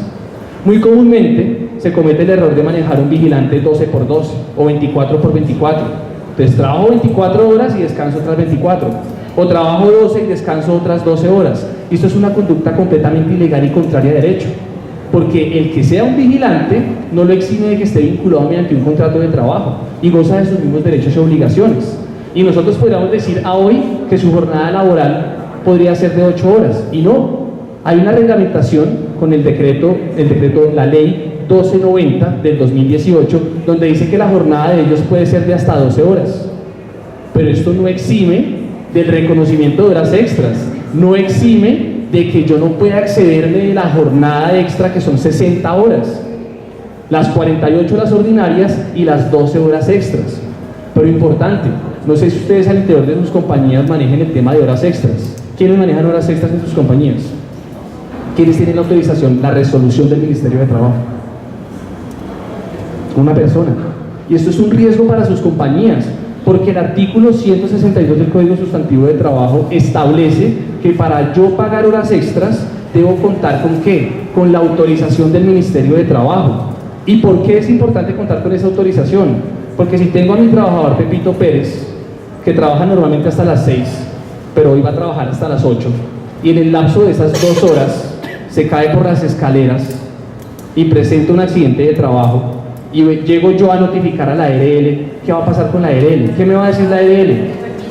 Qué pena con usted, ese trabajador se accidentó después de la jornada que yo tengo acá determinada, que era a las 6 de la tarde, y nos convierte a nosotros como empleadores en garantes, y tenemos nosotros que efectuar todo el pago y todo el procedimiento del accidente de trabajo. Entonces, todo este tipo de cosas son las que nosotros vamos a verificar y vamos directamente a dialogar con cada uno de los profesionales, sin olvidar que claramente ustedes cuentan con la posibilidad de consultarnos a nosotros mediante nuestros diferentes medios de comunicación, asistir a nuestros seminarios. Nosotros tenemos un seminario el próximo sábado 1 de diciembre, en el cual vamos a hablar con todo lo relacionado con el funcionamiento del régimen de licencias, permisos e incapacidades, que es un tema completamente crítico para el interior de sus empresas. El tema de el acoso laboral y el tema directamente de la licencia por calamidad doméstica. ¿Qué es una calamidad doméstica? Es un tema supremamente importante. Recibimos una consulta de uno de nuestros afiliados, ya para terminar, donde me decía, es que mi trabajadora no se presentó y me reportó que su perro tuvo un accidente y tuvo que llevarlo al veterinario.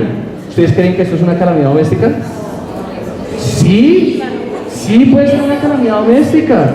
Puede ser una calamidad doméstica porque el artículo 57, numeral 6 del Código Sustantivo, no me dice que es una calamidad doméstica, lo deja abierto a la interpretación. Y si yo vivo con mi perrito y mi perrito es mi compañía y me lo atropella un carro, pues tengo yo que irlo a llevar al veterinario y puede ser una calamidad doméstica. Y lo que nosotros buscamos, esto lo vamos a dialogar en el módulo número 5, buscamos es eso. Ustedes tienen que tener una política al interior de sus empresas para el otorgamiento de permisos, de incapacidades, de licencias. Un tema muy gravoso para las compañías y que identificamos nosotros es el tema de los trabajadores que llevan más de 540 días incapacitados. Realmente es algo crítico para ustedes. Y salió un nuevo decreto este año, que es el 1333, y determina el abuso del derecho. ¿Cómo ustedes como empleadores proceder frente a ese trabajador que abusa de esa incapacidad médica o de pronto de esa enfermedad presunta que tiene para amarrarse al interior de una empresa? Porque nos sucede al interior de todas las compañías, inclusive al interior de nuestra compañía. Entonces, para finalizar, les agradezco a todos su asistencia, agradezco el tomarse el tiempo, directamente eso es un esfuerzo que desarrolla la compañía, desarrolla Centro Jurídico Internacional para poder blindar sus compañías jurídicamente. Nos veremos el próximo viernes con el doctor Alberto Jaramillo con la segunda clase del módulo número 1. Agradezco los talleres. Por favor, efectuar la elaboración del taller de nivelación. Ya directamente John les va a identificar el correo electrónico al cual lo deben enviar para nosotros poder verificar y suplir las falencias que tengan ustedes al interior de las empresas. Les agradezco mucho el tiempo tomado el día de hoy y que tengan un excelente fin de semana. Hasta luego.